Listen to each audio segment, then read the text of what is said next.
कारीगर को अगर आप एक कारोबारी शख्स हैं और पंजाब के रहायशी हैं तो इधर उधर की गेमें खेलना छोड़ दें और पंजाब हुकूमत का एक इनिशिएटिव है जो आपको 10 लाख से 3 करोड़ रुपए तक का कर्जा ऑफर करवा रही है, जो आपके कारोबार को एक अच्छा खासा बूस्ट अप कर देगा। आसान कारोबार कार्ड का तो आपने सुना होगा, जो आपको 10 लाख का कर्जा ऑफर करवा रहा था, लेकिन ये है आसान कारोबार फाइनेंस, जिसमें आप मिनिमम 10 लाख से लेकर 3 करोड़ रुपए तक का कर्जा अप्लाई कर सकते हैं। और ये कर्जा अप्लाई कैसे करना है इस वीडियो में आपको टोटल डिटेल बताने लगा हूं, इसलिए इस वीडियो को सेव करके अपने पास रख लें। और ऐसी ही मजेदार स्कीमों के लिए जो पंजाब गवर्नमेंट आपके लिए लेकर आ रही है, अगर चाहते हैं कि उनसे अपडेट रहें तो इसके लिए मुझे सब्सक्राइब करके रख लें ताकि हर अपडेट आप तक टाइम पर पहुंच सके। तो चलते हैं, आपको बेहतर यह है कि आप इसे अपने लैपटॉप या कंप्यूटर से अप्लाई करें। वैसे तो मोबाइल से भी कर सकते हैं, लेकिन मोबाइल में थोड़ा आपको नेटवर्क इशू या फिर सर्विस इशू आ जाते हैं, लेकिन ये है कि अगर आप लैपटॉप से अप्लाई करेंगे तो ये बिल्कुल स्मूथली से अप्लाई हो जाएगा। तो चलिए अब मैं आपको पूरा प्रोसीजर बताता हूं कि इसके लिए आपने अप्लाई कैसे करना है। सबसे पहले आपने गूगल पर चले जाना है और वहां पर सर्च करना है AKF, आसान कारोबार फाइनेंस। यहाँ पर आने वाली पहली वेबसाइट पर ही आपने क्लिक कर लेना है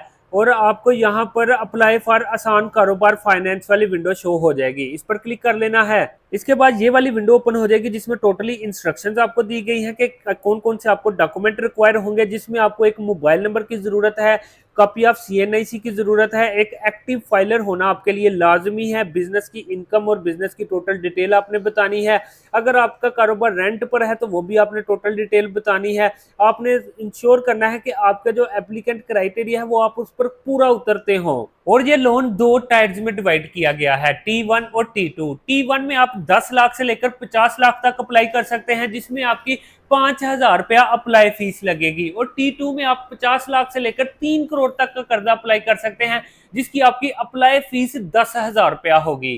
अगर आप T2 के लिए अप्लाई कर रहे हैं तो आपके पास सारी सिक्योरिटी वगैरह की तफसीलात होनी चाहिए, कि प्रॉपर्टी के ट्रांसफर लेटर, रजिस्ट्री, फर्द, हुकूमती सिक्योरिटीज वगैरह, मतलब कि आपके सारे डॉक्यूमेंट क्लियर होने चाहिए। इसके बाद आपने एक्नॉलेजमेंट एंड प्रोसीड कर देना है। इन सब शराइत को अगर आप समझते हैं कि मैं पूरा उतरता हूं तो आपने एक्नॉलेजमेंट और प्रोसीड कर देना है। इसके बाद आपके सामने कुछ इस तरह का फॉर्म आ जाएगा जिसमें आपका अपना CNIC के मुताबिक नाम, father name, CNIC number, email, date of birth, age, CNIC issue date, expiry date, mother maiden's name, कोई आपकी डिसेबिलिटी तो नहीं है, अगर है तो कौन सी है, आपका जेंडर कौन सा है, सिम का नेटवर्क कोड और नंबर क्या है, क्या सिम आपके ही नंबर पर रजिस्टर्ड है, आपका रेजिडेंशियल एड्रेस क्या है, प्रोविंस, डिवीजन, डिस्ट्रिक्ट, सिटी, तहसील क्या है, और इसके लिए आपका NTN नंबर होना भी लाजिम है। और अगर आपकी जो रहाइश है वो क्या आपके नाम है कि आपके फैमिली के नाम है।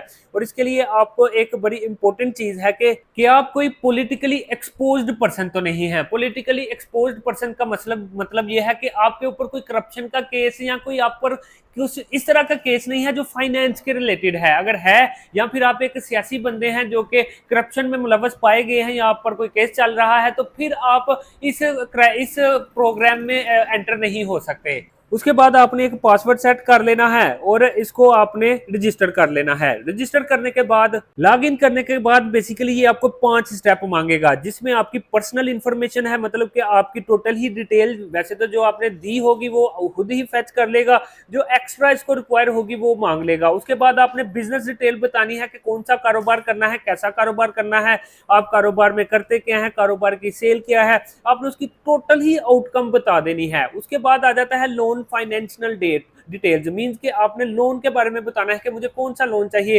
T1 का, T2 का, 50 लाख का चाहिए, 10 लाख चाहिए, 20 लाख चाहिए, ये बता देना है। और हाँ, इसके लिए एक इंपॉर्टेंट चीज है कि आपको रेफरेंसेस की भी जरूरत पड़ेगी। रेफरेंसेस से मुराद ये है कि आपको 2 गारंटर की जरूरत पड़ेगी जिनको जो कि आपके ब्लड रिलेटेड ना हो, आपके दोस्त वगैरह हो। उसके बाद आपने डॉक्यूमेंटेशन पर आ जाना है। डॉक्यूमेंटेशन पर चेक करेंगे तो आप यहाँ पर अपनी CNIC, अपनी पासपोर्ट साइज सेल्फी, CNIC की front back, account statement, return और कोई भी बिजनेस के रिलेटेड डॉक्यूमेंट है, एनी अदर रिलेटेड कोई भी ज्यादा डॉक्यूमेंट है, वो सारे यहाँ पर अपलोड करने हैं। डॉक्यूमेंटेशन में जो डॉक्यूमेंट जरूरी है उन पर स्टार लगा हुआ है और जिन पर स्टार नहीं लगा हुआ वो ऑप्शनल डॉक्यूमेंट है, आप दे भी सकते हैं, आप नहीं भी दे सकते हैं। लेकिन मेरा पर्सनल मशवरा आपको ये होगा कि आपने सारे डॉक्यूमेंट देने हैं। उसकी वजह यह है कि जो आपको लोन ऑफर करवाएगी बॉडी वो आपको एक अच्छी तरीके से जान पाएगी और आपका लोन आने में या लोन असाइन होने में आपका बहुत ही आसानी होगी। और इसके बाद आपने अप्लाई कर देना है। T1 किया हुआ है तो आपने 5000 वाली आपको PSID जनरेट होकर आ जाएगी, जिसको OTP के थ्रू आपने वेरीफाई करके चलान पे कर देना है। अगर आपने T2 किया हुआ है तो फिर आपका OTP आएगा, उसके बाद PSID आ जाएगा, उसको पे करके आपका स्टेटस पेड में आ जाएगा और आपका फाइनेंस कारोबार अप्लाई हो जाएगा। तो यही सिर्फ एक तरीका है जो आप 10 लाख से लेकर 3 करोड़ रुपए तक का कर्जा हासिल कर सकते हैं, वो भी अपनी पंजाब गवर्नमेंट से, जो कि बहुत ही अच्छा इनिशिएटिव है। और अगर आप एक कारोबारी शख्स हैं तो आपके लिए ये रकम बहुत ही मायने रखती है, कारोबार के लिए बहुत ही काम आने वाली है। और जल्दी से मुझे आप सब्सक्राइब कर लें, क्योंकि इतनी मजेदार मैंने आपको डिटेल बता दी है। और ऐसी ही मजेदार डिटेल से अपडेट रहने के लिए इसके लिए भी आपने टीम कारीगर का हिस्सा बनना पड़ेगा, उसके लिए सिर्फ सब्सक्राइब कर लें।